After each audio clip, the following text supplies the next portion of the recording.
All right, I will now call to order this council meeting for the city of Walton, October 8th, 2019, 7:30 p.m. If you will, please stand for the invocation and pledge.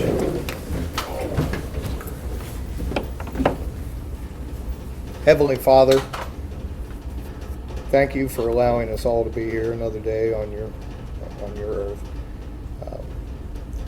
Lord, I ask that you give us as representatives of the city of Walton the strength and the courage to do what we feel in our heart of hearts is the right thing to do for the citizens of this town. In your name we pray. Amen. Amen. I pledge allegiance to the flag of the United States of America and to the republic for which it stands, one nation, under God, indivisible, with liberty and justice for all.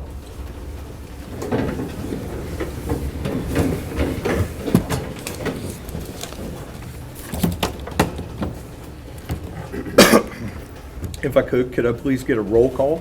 Barb? Here. John? Here. Bobby? Here. Rose? Here. Stephanie? Here. Matt? Okay, few quick announcements. October 14th, the office will be closed in observance of Columbus Day. October 16th, 17th, and 18th will be fall cleanup with an extra an extra garbage pickup on the 19th. October 31st will be trick or treat from 6 to 8 p.m. November 5th will be caucus meeting at 6:30 at City Hall. November 11th, office will be closed in observance of Veterans Day. November 11th will be the Veterans Day Memorial Ceremony. It will be here at the Senior Center and at the Veterans Memorial. November 12th will be a council meeting at 7:30 here at the Walton Senior Center. And if I could I please get an approval of tonight's agenda? Approved. Barb? Yes. John? Yes. Bobby? Yes. Rose? Yes. Stephanie? Yes. Okay. And if I could I please get an approval of the previous minutes for September 3rd special called council meeting and September 10th regular called council meeting? Motion. Second. Do we need a motion to? They can do them together, separate. It's a pleasure, council. Who seconded? I did. Barb motion. Barb? Yes. John? Yes. Bobby? Yes. Rose? Yes. Stephanie? Yes. Okay. Go ahead and go with citizens' comments. Mayor? Okay. I'll open it up with Lieutenant Chris Hall from the Boone County Sheriff's Department. Good evening, everyone. I'm back again, I know, sorry. Major Mark's on vacation. I don't think he wanted to be this time, but he had to go out of town for a family wedding of some kind, so I'm filling in again. So for those of you who don't remember, Lieutenant Chris Hall, I'm the second shift supervisor, lieutenant for second shift.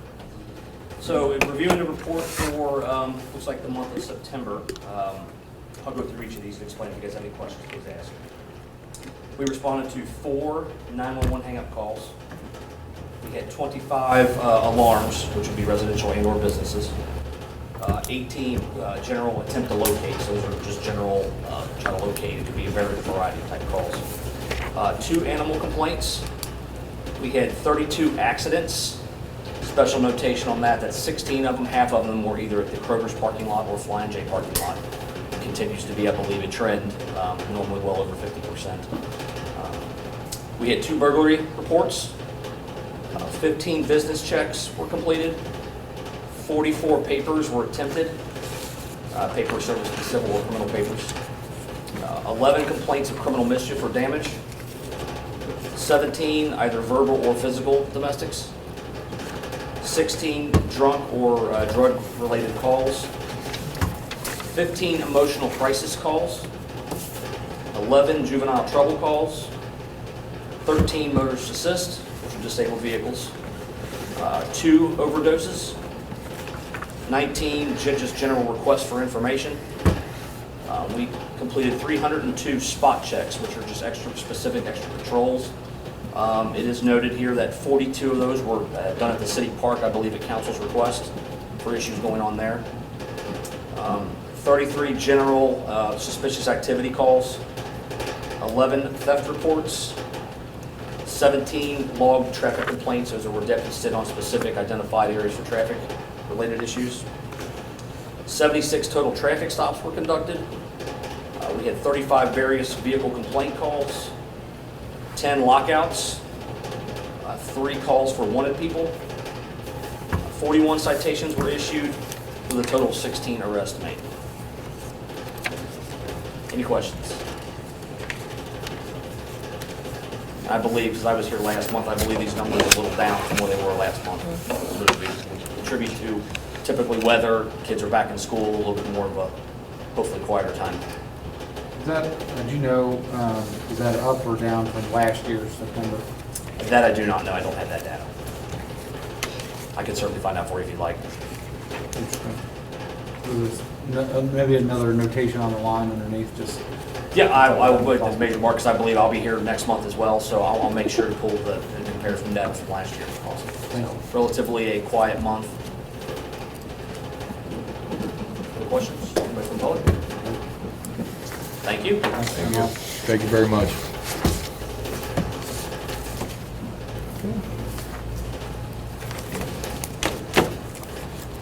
Next, from the Fire District, Rob Ollier.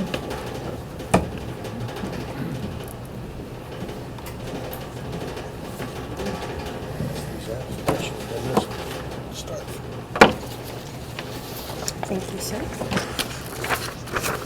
Thanks, sir. This time.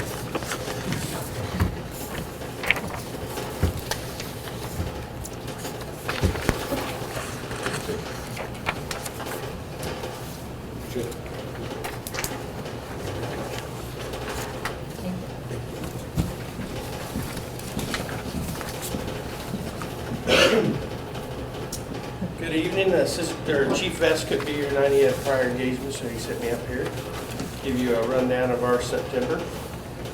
For the month of September, the fire department responded to 157 calls within our district.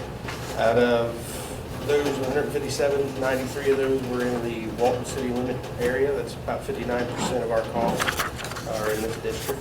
Some of the more outstanding calls of note were on the 9th, we responded to a fire at Patchett here at Wildcat Run. We had got there quick enough to confine it to the laundry room.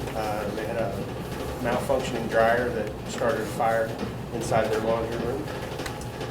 The other significant call, which I'm sure a lot of you are aware of, was the cement truck that crashed at Dixie Highway in Walton Nicholson.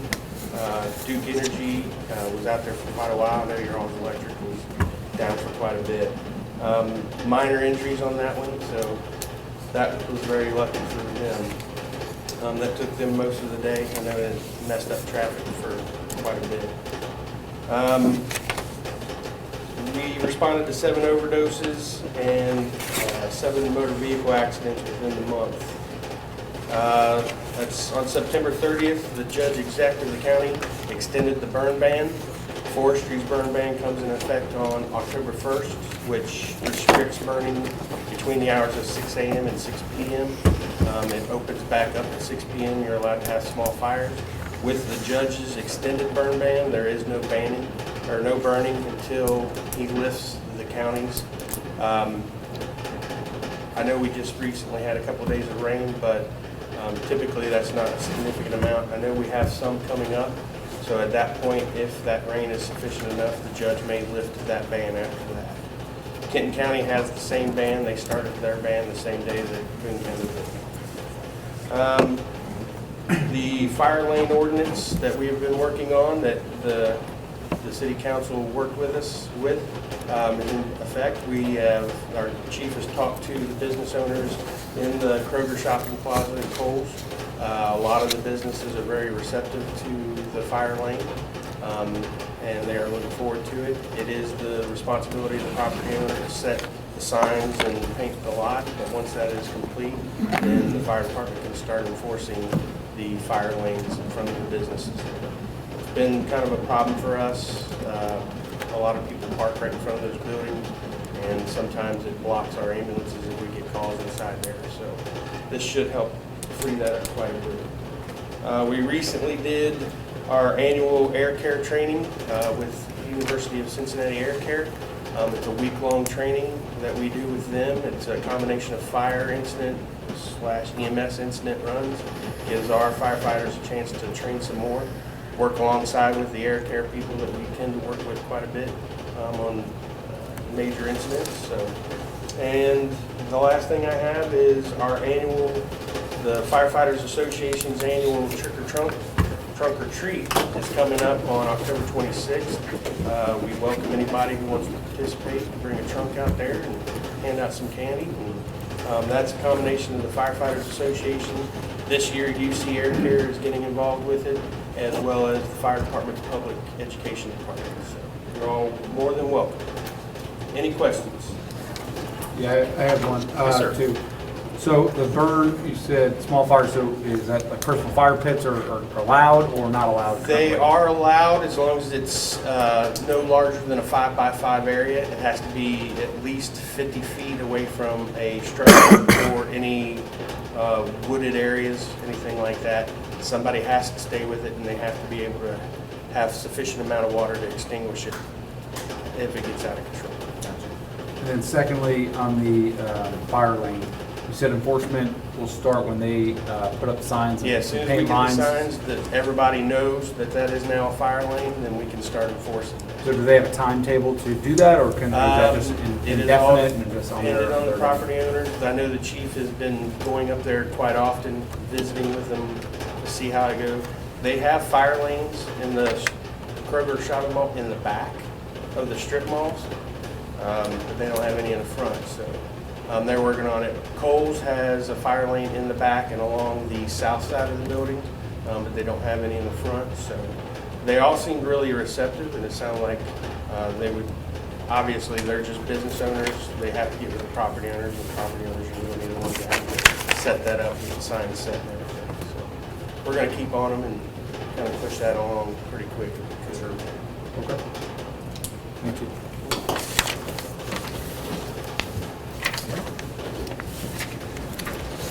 Next, we have Matt Bogan, Cardinal Engineering.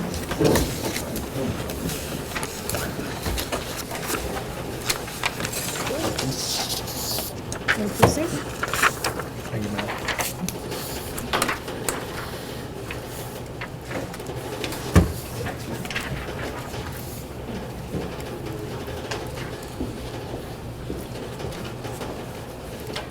All right, thank you, Mayor.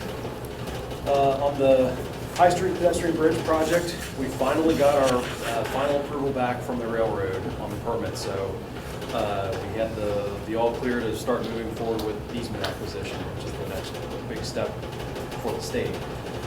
So I've been in touch with Dunrobin Associates. They pretty much just updated the proposal they sent us last year, which was going to be $8,600 for the administrative costs.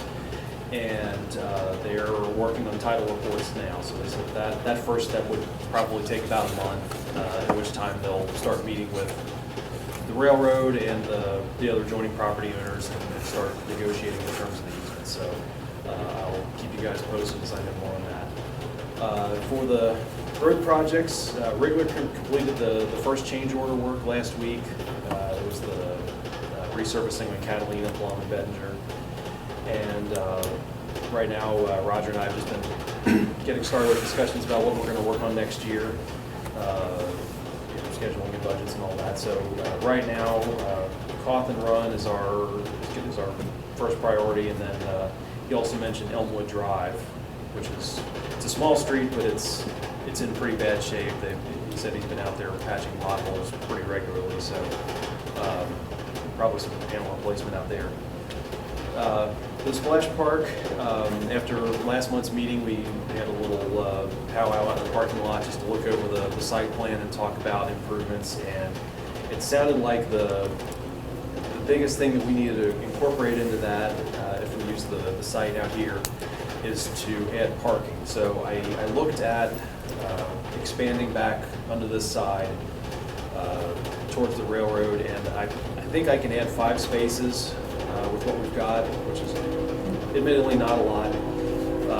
Otherwise, anything else that direction, we're getting too close to the railroad right of way, and you guys have seen on High Street how much fun that is to try and get any kind of leeway from the railroad. So, the Mayor and I talked about it a little bit, and it sounds like we have 2 alternatives that we can consider going forward. So the first one is putting in the splash park at the community park, which is good for several reasons. We've got space to work with, we've got parking that's already there, there's restroom facilities already there that we don't need to worry about adding. But location-wise, it's not quite as centrally located as this is. It's not right on the Main Street corridor. The second option is we keep the park here at the City Hall property and add the parking area back onto the fill area, clearing some of the trees. That's probably going to take a little bit more of a phased approach. We probably want to get a geotech in there to look at the fill that we've already placed and do more of a engineered compacted fill to make sure that everything is going to hold up before we put down pavement. But by taking it in steps like that, we could just we could do some fill, let it settle, and put in a gravel parking area before we go back to paving later. So that's just something for council to take into consideration. Certainly evaluate both of those moving forward. If we do decide to go to the community park, Cardinal will have to go back out there, have our surveyors go out and survey that area, just get a topo so we can do more of a detailed site plan on that. And there's one additional item on here. I knew something, I knew I was missing something, and it didn't jog my memory until I was halfway here. Of course, I was talking back to me about it. But it was brought to my attention by the state that on School Road, the school flashers do not meet their standards. School Road, I guess, had been signed incorrectly for the speed limit for a long time. When the new signs were put up, the state came back and said, hey, if it's 20 miles an hour through here, that does not meet policy for the flashing beacons for the school zone. So, we will be taking those out. And just putting up signs saying, school zone effect from the hours of, XYZ. When I discussed that with them and said that, we would like to keep the beacons if at all possible, we kind of got into a funky gray area that the flashers are warranted if the speed limit on the road is 35 miles an hour and up. The city is considering signing that for 30, so it still wouldn't qualify for the beacons. To have a sufficient reduction in the speed limit, it has to be more than 10 miles or more below the posted speed limit. But school zone speed limit cannot be below 25. So there's a lot of weird stuff coming together. So I guess we just need to look at that and decide what we want the posted speed limit to be, and if we're okay with having signs instead of the flashing beacons. And I'll send out an amended copy of the report where it has all that, and then it's kind of convoluted. Does anybody have any questions? Yes. Come on, we know I know. that was gonna happen. Go for it. So, quick question. So, now that we have the final approval, can we start to place the order for the bridge? Or we should wait? Because Not I'm just yet. worried about cost of it going up over as we get annual and... The Gator Bridge is giving me an updated estimate on theirs. Now, obviously, because it's, we can't spec a specific vendor for the bridge because of the grant and all that. That's just kind of used as a guideline for our estimate for budgeting purposes. But right now, as far as bidding or anything like that, we can't touch anything until we get a little bit farther with the state. That's the easement acquisition's the next step on that. Unfortunately, while we were in limbo with Norfolk Southern, we couldn't do anything with the state because the railroad was going to be the main easement entity there. So anyway, they are giving me an updated quote on the bridge and other materials. I need to check back in with the lift manufacturer and get something updated from them as well. But yeah, we're still a ways off before actually getting committed. And then you talked about the community park, the splash pad. To refresh, we have to have restrooms within a certain amount of feet. Within 200 feet. So we'd be limited on where to use those restrooms, we'd be limited on where we could physically Right. locate the splash pad, so, so we'd have to kind of think. If we're not planning on adding a new. We'd have to think, yeah. So I don't know, I was kind of thinking of the layout, we might have to put them in anyway, to put them there, just due to the regulations. Yeah. As the slope, that'd be 200 feet would be the one farthest on the hill, that slope would be too much.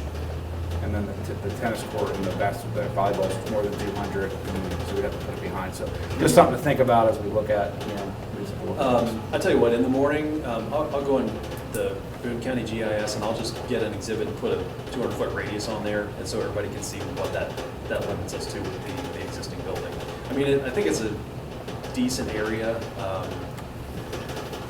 I'm not sure grade-wise how many flat areas. I know, yeah, it's a down slope. Yeah, from the parking lot drops down, and then the other side is. So that's not a concern, just something to think about as you're experimenting and thoughts. And then in regards to lastly, the flashers, so I just want to make sure I heard it right. So can't have the 25 mile an hour flashing or any mile an hour flashing under 25. Is that what I heard? Yes. And Yeah, so if we make it 30, then the flashes have to go away. We'd have to put up a traditional regular sign, a non-flashing sign. Correct.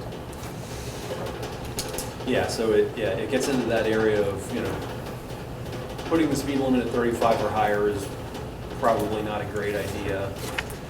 But if if the city really wants to have the flashers there, then we're limited on the lower side as well of what we can make the schools do. I think that's good for discussion on the ordinance on the table today. Yeah, I mean, at the very least, I asked the state to hold off on doing anything with it until we could discuss it internally and decide how we want to proceed. So it's not like they're going to be out there this week taking the beacons down. And the whole road doesn't have, right, I mean, so just from where the park to Mary Grubbs, is that, so like, could it be two? That could be a separate segment. Could that be a separate segment that's X miles an hour, but then the remainder of the road be, could that be something that would be? Did the city fund the lights, or was that something the state funded? It was originally a state road. I'm not sure exactly, my history of Walton fails me, but I'm not sure exactly what year it was turned over to the city of Walton, but I'm pretty sure it was 2 or 3 years before I was born, so I would say it was later? It was School Road, and they owned it up until, I believe Mayor Carnahan, when actually King Park owned by the city. The state owned it up until that. I don't recall that. Yeah. All right, We maintained it. all right, fair enough. Mayor, if you don't mind, I could add some experience to that. I'm on the Fort Thompson City Council, and we want to put up flashing crosswalks, and they didn't permit them anywhere in the state. And after we worked with them for a couple of years, they're all up now. So they will listen, TYTC will listen to you, and this sounds like a pretty unusual circumstance. You might be able to get them to, especially since this city road, the ones we put them on are actually, well, several were on a state road, so they will work. They take them down, I'll get some on our own. What are they gonna say? Yeah, I don't know if they were altogether opposed to it. It was just that, They own them. yeah, they were owning and maintaining Yeah. flashers on a city street that didn't meet policy. So it's like, if it's up to us, they should come in. Does it have to drop by 10? Does it have to drop by 10 inside of a school zone? For them to maintain them, Yes. yes. Oh, Yes. oh, for them to be- For them to maintain them, yes. For us to do it, no. Yeah, if we want to start having the conversation of, what's it take to get the city to maintain it, then, I think that's a slightly different story. We don't necessarily have to be abiding by the same policy. I mean, it's certainly easier to justify should anything come up and we say, yeah, we're in line with the state's policy, but, yeah, we can have that conversation too. And, even if it's keeping they said they would be, if we wanted to keep the flashers as they were, they could turn it over to us and give, Public Works a little, training on how to take care of it, or if we take them out and put in solar power beacons, get the, software for that, that's possible also. All I got. All right, Okay. thanks, guys. Thank you, Matt. Appreciate it. Moving on to our first order of business. Have municipal order 2019-06, appointing Dan Martin to the Board of Directors of the City of Walton Economic Development Authority. Dan, would you like to introduce yourself? I know. Yeah, don't have much to say, but I'm Dan. Most of you guys know me. I ran for council last election. Obviously did not succeed, but I do still have my heart in Walton, and I'll do the best I can on this board to help guide the future development of the city.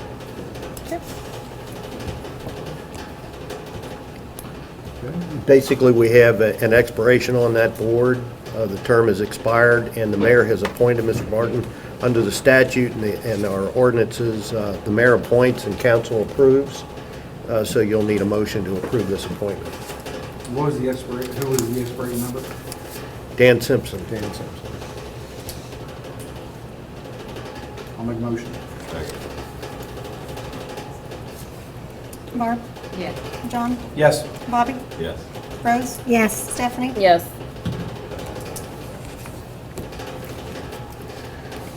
Next will be municipal order. First off, Dan, congratulations. Thank you. I'm sure you'll do well. Next will be municipal order 2019-07, appointing and approving Ben Dietrich to fill the, I'm sorry, I knew I was Dietrich. I knew I was going to mess that up. I can't help it. To fill the unexpired term of Adam Croweek as an alternate member of the Union Walton Joint Code Enforcement Board to serve the remainder of his full term to expire on December 31st, 2020. By explanation, Mayor and Council, there is an expiration of a regular Code Enforcement Board member on that joint board. It is a union member. Union is going to go ahead and appoint Adam Croweek, who is currently an alternate. They're going to go ahead and appoint him for that regular membership term, which leaves a vacancy on the alternate, and Mr. Dietrich has agreed, and the mayor has appointed him. And again, the statute and the ordinance calls for council to approve that. So you can do that by motion. So just for clarification, then that still includes Jordan Simmons on that board? Yes. And then Adam Right. fills a second role where we traditionally were going to be a 2-1 split, and now it looks like we'll be The other way around. the other way around. So I'll make a motion. Second. Barb, Yes. John, Yes. Bobby, Yes. Rose, Yes. Stephanie. Yes.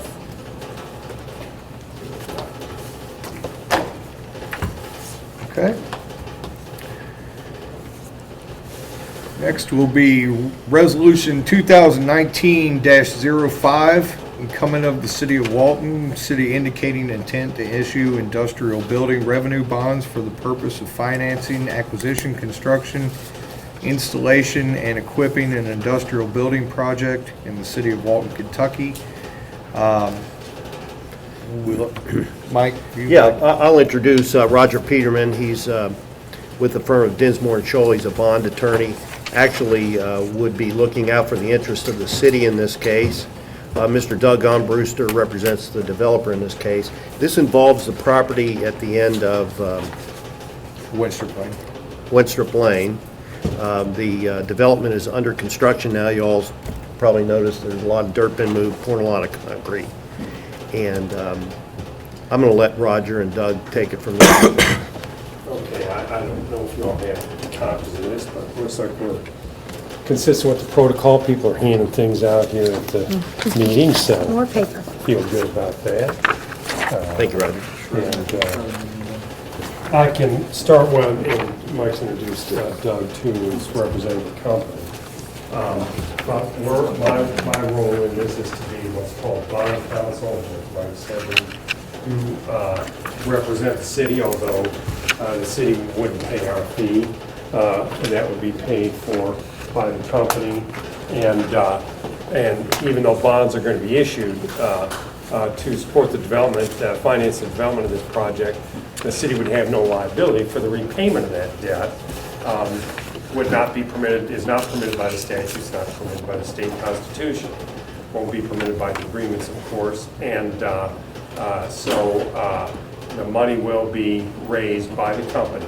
They will place the bonds with a lender, a bond purchaser, and then the bond issue will be used to finance the project. The reason that this approach is being used, it's similar to the Lou Cloth project that I was involved with a couple of years ago, where bonds were issued for the purpose of providing a tax benefit, a property tax break for the project for competitive purposes in this case, and in that case as an inducement for the company to go ahead with the development the way it's going to be described here in a minute. And I think with that very quick introduction, that may raise some questions, be happy to answer them, but it's probably best now to turn to Doug. I know he's got some materials so you all can get a better picture of what the project, what's involved with the project as far as the physical structure and the development they hope it turns into. This is different than the Lou Cloth project because this is a building that has not been leased yet. In that case, it was an owner-occupied building. They knew what they were going to do there. They knew what the employment was going to be. In this case, it's more of it is a speculative building project, but I'll let Doug address that part of it.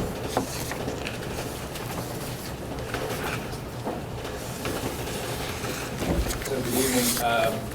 So in the packet, there's some information on our company, a little bit way of background on myself. I've been doing development in this area for almost 30 years. Core 5, the principals of the company have been developing in the Northern Kentucky area for a number of years. Former principals of what was IDI, but our parent company is the same company that we've worked with for the better part of 25 years.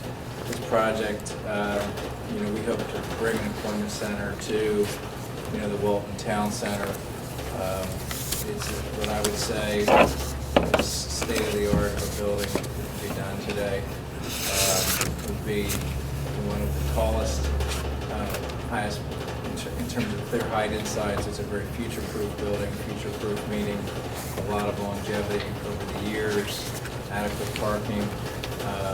These types of facilities, a building of this size could,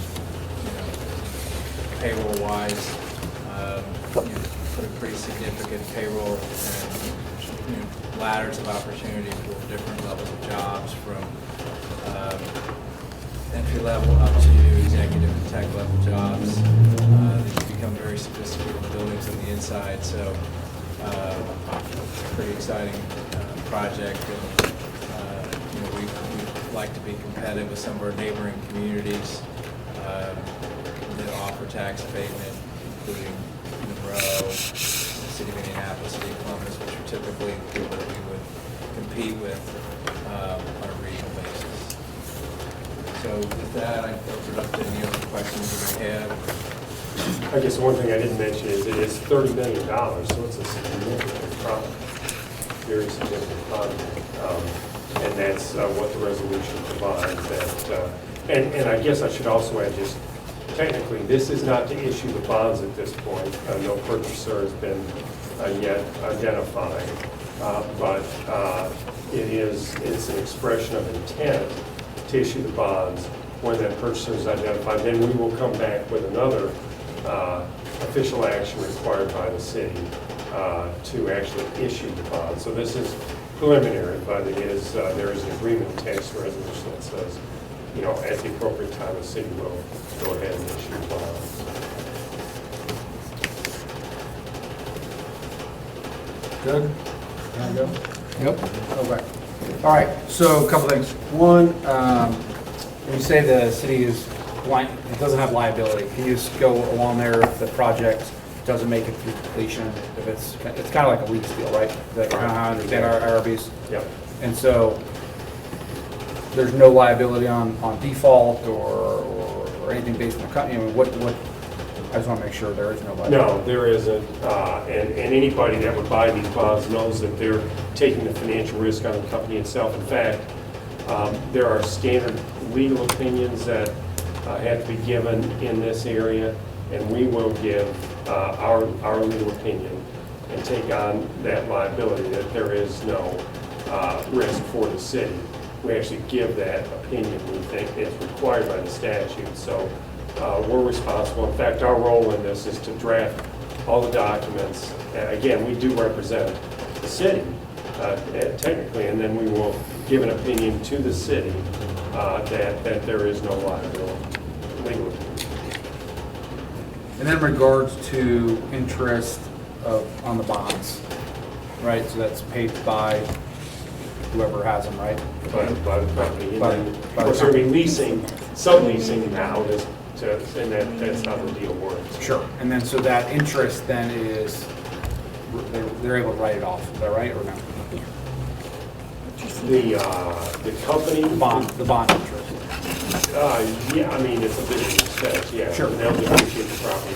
So it'd be the equivalent, so, because I tie that in just because I know also, then they're also looking for tax abatement, right? So the interest is write off, right? So can you, Well, no, the interest, these bonds cannot be, I think you may be meaning, can they write off, you mean is it tax exempt? Is the interest tax exempt?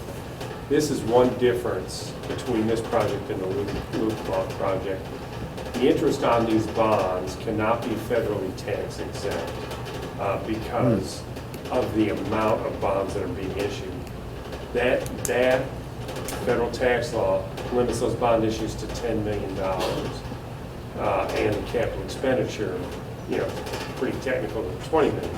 Well, they're at 30 million with the project. So the project is too large, can't take advantage of that. However, I will say, though, that the interest on the bonds is exempt from Kentucky state taxes.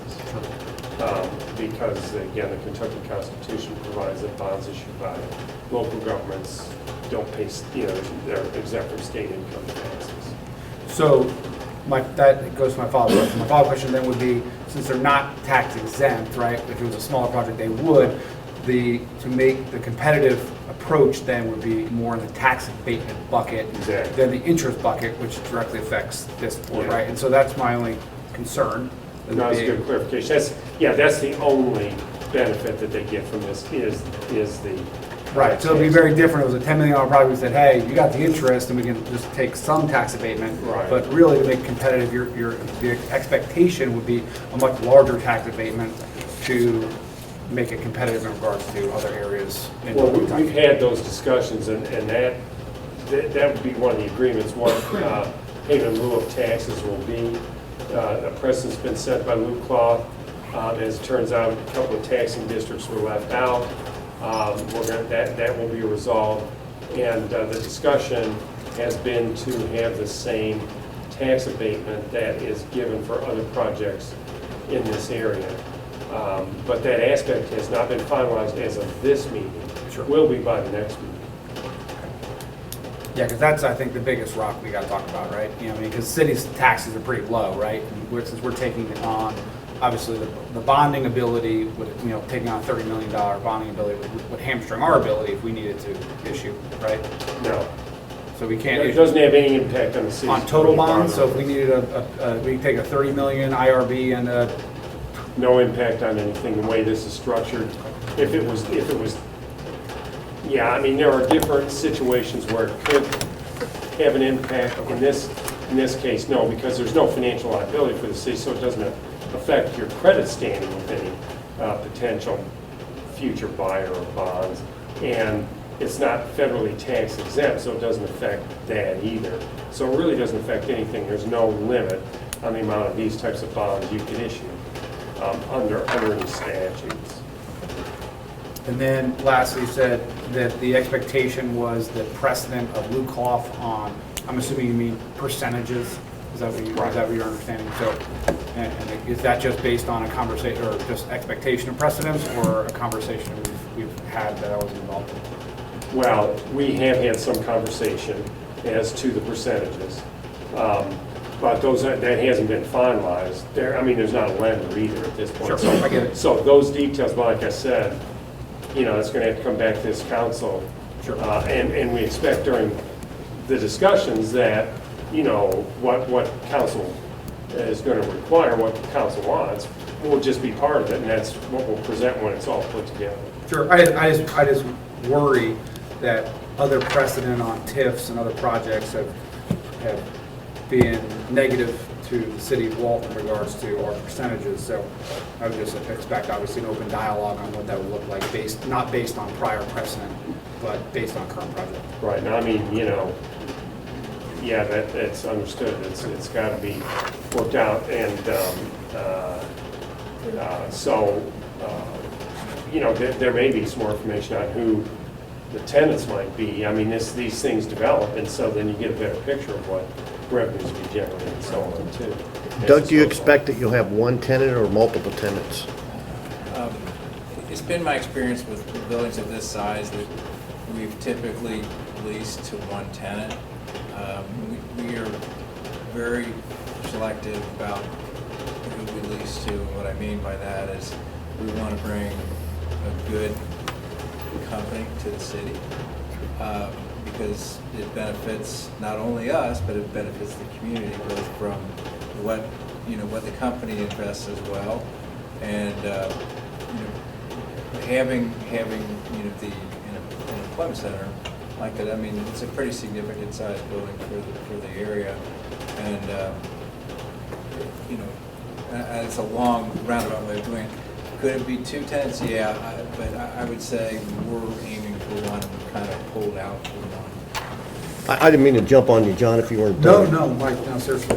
Okay. The other question I had too is when you talk about percentages of tax abatement, does it have to be across the board the same percentage? Or can you, let's say there's 5 taxing districts, can you have one at 80%, one at 50%, and so on? Yes, you can do whatever you want. There's no guidance on that, so it's city council's discretion. That's all I had. Thanks, Mike, for that, Claire. That's one of my bigger concerns, right? Yeah. And So John? what does this resolution commit the city to? Just to issue the bonds at the appropriate time. Let's say between now and then, though, we don't get together on the percentages and all of the specifics. Then you're not required to do anything. I mean, it's conditional, just like any other financial commitment like this, or I mean, a lot of people have been through road closings, if you can't make the conditions, it doesn't close, right? And so this would be similar to that, except that you don't have any liability. I mean, the city's not advancing any credit, just this discussion about the tax abatement, that's all. It just allows the developer to use this as a carrot, Right. right? That there's been committed, but it's conditional based upon us coming up with a resolution. And again, the public purpose being job creation. Absolutely, yeah. Yeah. And Is there, I said one more. go ahead. What's I know in some of these, for IRBs, it's limited to certain types of businesses, some that can and can't come in.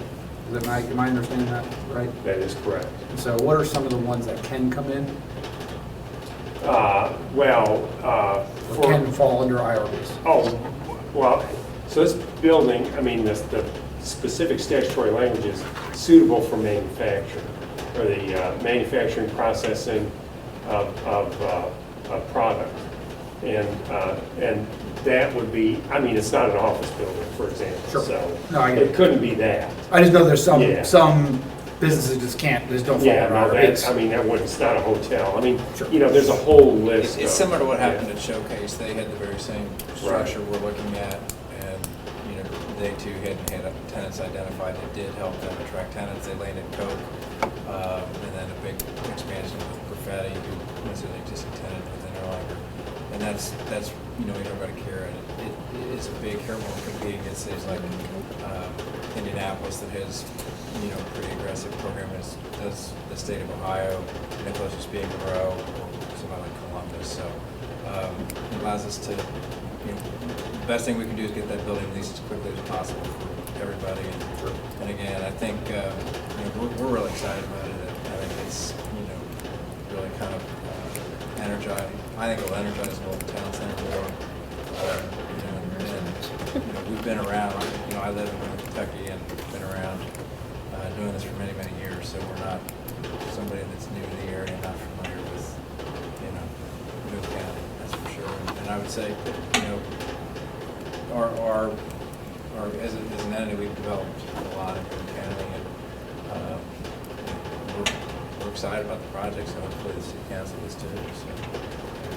Roger, you mentioned suitable for manufacturing. Does that rule out office warehousing? No. So So it could be an be, office warehouse. yeah. It doesn't have to make things. And, yeah, and related, I mean, obviously, office space that supports those type of activities is Right. permitted.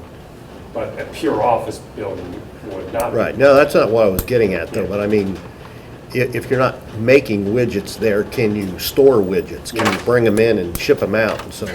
Yes. Could do that.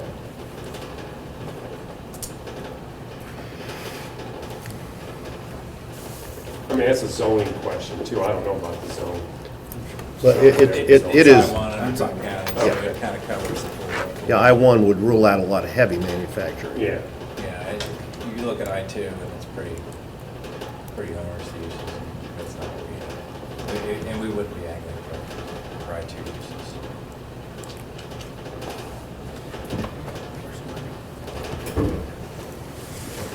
So the mayor read the title to it. It would be appropriate at this point for you all to debate and discuss and either adopt. You would have a motion to adopt it if you wish to proceed.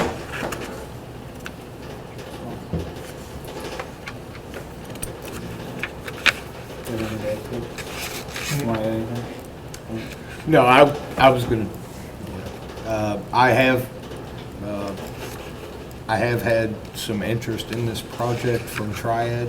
I've had 4 emails, not anything to do in particular with this specific resolution, but I know Triad has been, you know, kind of their reemergence and with economic development in the northern Kentucky region.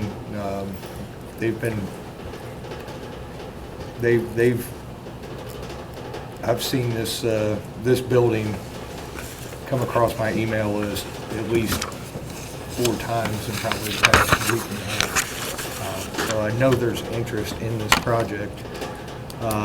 And I've seen it anywhere from a proposed 100 jobs to a proposed 1,000 jobs.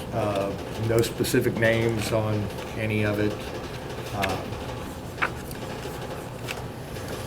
You know, honestly, you know, and you talk about the, you know, previous discussions when, you know, they first sat down. I kind of had asked them what they were looking to go towards, and they said, you know, well, something like loot cloth, and that's how the discussion came up of, well, hey, during the loot cloth agreement, there was, you know, 2 taxing districts that were left out.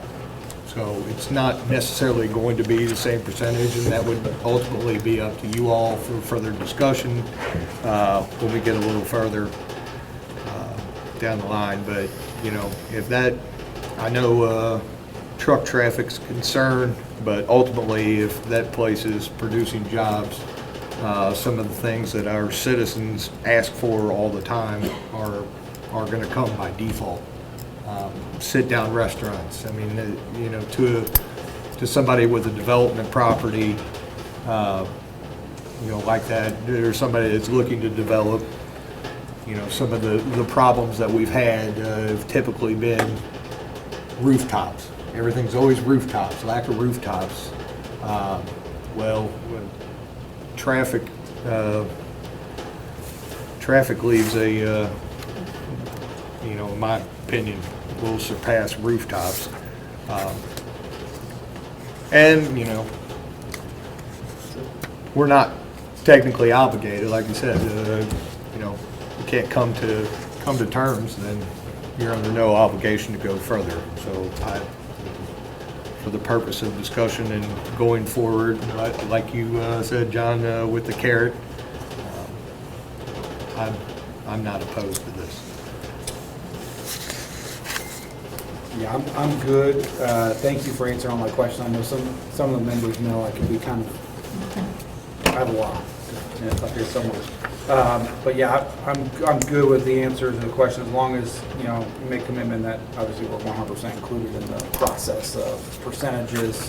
I just have that tiff on the back of my mind where there was some, it just wasn't right in that percentages. So as long as there's commitment on both sides that we'll have a vested interest in the conversation. Sure. We drive that bus on. I think we should do that soon. I'm sure it will be coming down the pipeline very soon. Sure. Good. I'll motion. Second. Barb? Yes. John? Yes. Bobby? Yes. Rose? Yes. Stephanie? Yes. Okay. Thank you, gentlemen. Thank you, gentlemen, appreciate it. I'm sure I'll Success. hear from both of you soon. See you back here tomorrow morning, 6:30 a.m. You're not gonna see me. Just kidding, I won't be here. Mayor, I'll left you a couple of copies there, council, if you don't mind signing those and getting one to me. Just, if you, one for you and one for us. There's an agreement attached to it.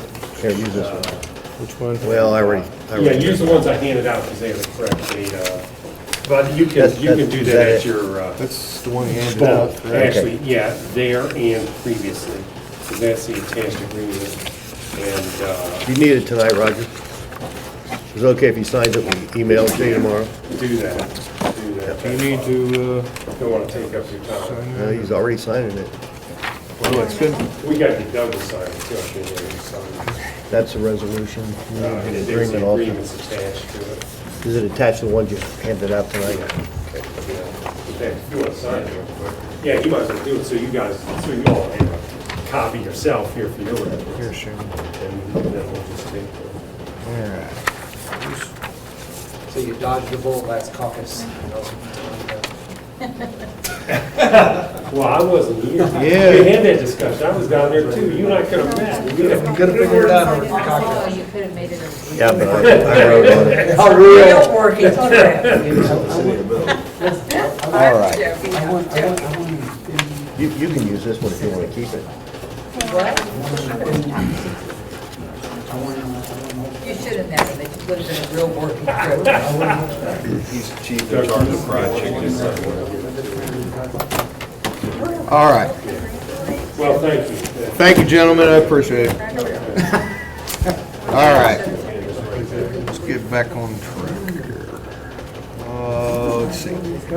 Next is Resolution 2019-06 of the Mayor and Council of the City of Walton, Kentucky, authorizing and directing the mayor to execute the attached interlocal cooperation agreement dated as the 24th day of September pertaining to the addition of members of the Northern Kentucky Regional Ethics Authority. Counselor? Yeah, Mayor and Council, this is a house cleaning resolution The agreement itself is not changed. As you know, we have this agreement in place already for the Ethics Board. But NKADD, the Area Development District, always requests that we sign a new one when they add members, and they've added a couple of members, cities, I believe, and maybe a county. So,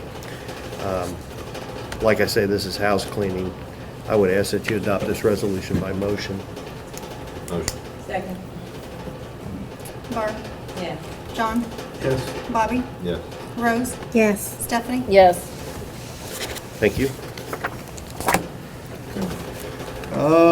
Lastly is the ordinance, first reading of ordinance 2019-10, the City of Walton, Kentucky, amending section 71.05 of the Walton Code of Ordinances by establishing a consistent speed limit on the roadway from Mary Grubbs Highway to North Main Street, including School Road and parts of Old Stevenson Mill Road and Old Beaver Road.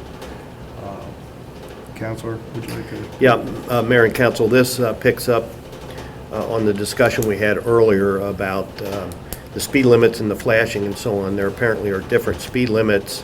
They're not consistent. What this ordinance would do if adopted, it would make a consistent 30 mile per hour as it's written now, speed limit, all the way from Mary Grubbs, all the way past the school, down past the park, all the way to Main Street.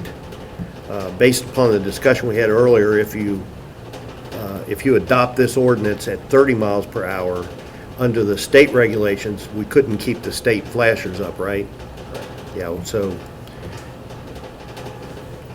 I mean, I'll add an anecdote to that. It seems kind of silly you'd have to have a higher speed limit to be able to have flashers, but according to the state regulations, that's the way they want it. So, you all typically vote on first reading on whether or not to consider this a first reading. You could change this to 35 miles an hour or to 20 miles an hour on second reading. I would, whenever you vote on it on second reading. So if you want to go ahead. Mike, you saying, what you're saying is we can make adjustments from now until then based on speed. 'Cause I think that's an important conversation to have. Yep. Right, I'd rather not lose the flashers, right? You know what I mean? Well, and not to interrupt, but, you know, in the case of that, you know, yes, the state maintains the flashers, but there's nothing to say that if they take the flashers, I've told Matt, if they take the flashers, ask them to leave the bars. So we have the hardware, we can purchase flashers. I don't know. Matt, would you like, so what, if we were to keep it 30, make it 30 miles an hour, and say the state took the flashers, okay, and we put backup flashers, say, you know, you and I talked about the solar panel. I put up flashers at 25 miles an hour. Okay, now that's not up to their MUTCD guidelines, correct? What are liability issues with that? That's the only thing, because as far as, you know, state doesn't always, they've got a thing where they don't always work with us. So could you run through that for me a little bit? I don't know if there's any specific liability to having a school zone reduction that is, 5 miles an hour. yeah, that is less than 10 miles an hour. It's really just that, you know, per their policy, if it was on the state route, it would not qualify for. So if it's on a city route, I'm not sure what the KRS says about that. I'd have to maybe a little bit deeper. if you could do that, and if you wouldn't mind sending me an email, whatever you find out, and you know, what, CC a couple of these folks on there, or all of them, that would be great. Matt, to follow up on what you just said, is it the 10 mile per hour reduction that's the problem, or is it the 30 mile an hour speed limit the problem? Both. Or is it both? Yeah, setting the speed limit, signing it at 30 miles an hour for the statutory speed limit, puts us in that gray area. If the speed limit is 35, then we can easily set the school zone speed limit at 25, and we're... Only when it's flashing during school time though, right? Right. Yeah. And If the speed limit on a school road is 20 or 25, then we would just not qualify for flashing beacons or reduced speed limit. Having the speed limit at 30, it's like it doesn't really work well with either. Right, and having the whole road at 35, I have a severe problem with, Yeah, because then it becomes enforceable at 45. Yeah, And that's- I don't know when the school zone is sufficient justification to raise the speed limit. Like I said, it's kind of, it doesn't make a whole lot of sense to raise the speed limit so we can lower the speed limit. Well, the problem being in our discussion is it's extremely hard going down both sides of the hill to maintain a 20-mile-an-hour speed limit.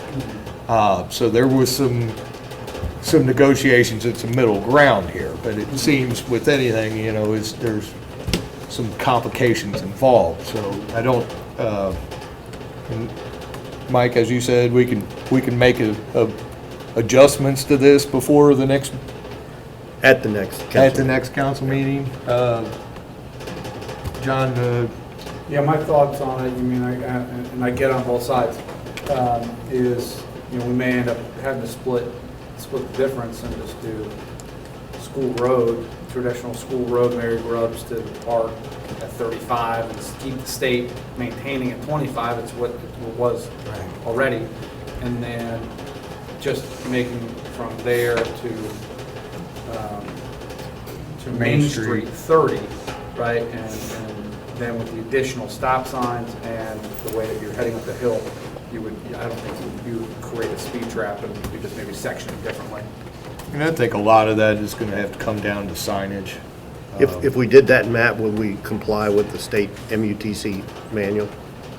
Yeah, that will allow us to keep the 25-mile-an-hour school zone. Yeah. Qualify for flashers. The city would still have to take over ownership and maintenance, because the state is pretty much trying to.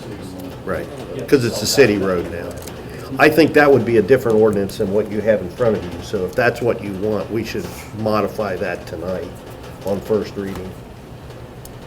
Because this ordinance is set up for a consistent speed limit all the way from Mary Grubbs all the way to Maine. And if you start changing segments of it, it changes the ordinance.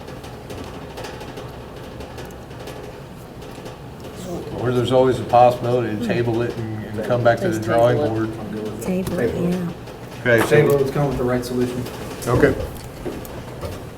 Do that by motion. Motion to table? Second.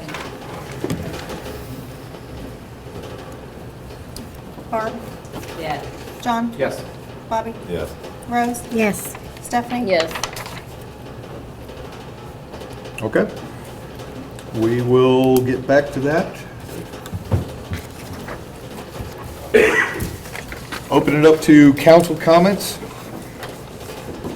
Okay. John? Good. Bobby? He's talked enough. Rose? I have nothing. Stephanie? Nothing. Matt's at Disney World. Send me pictures on the Slinky Dog. Yeah, I'll be there Thursday, I'll be there Friday. all right. I'm just there. Council, Florida, Orlando. I don't have anything either. Motion to adjourn. Move. Or somebody, I need a So motion moved. to adjourn. So move. Barb, Yes. John, Yes. Bobby, Yes. Rose. Yes. Stephanie. Yes.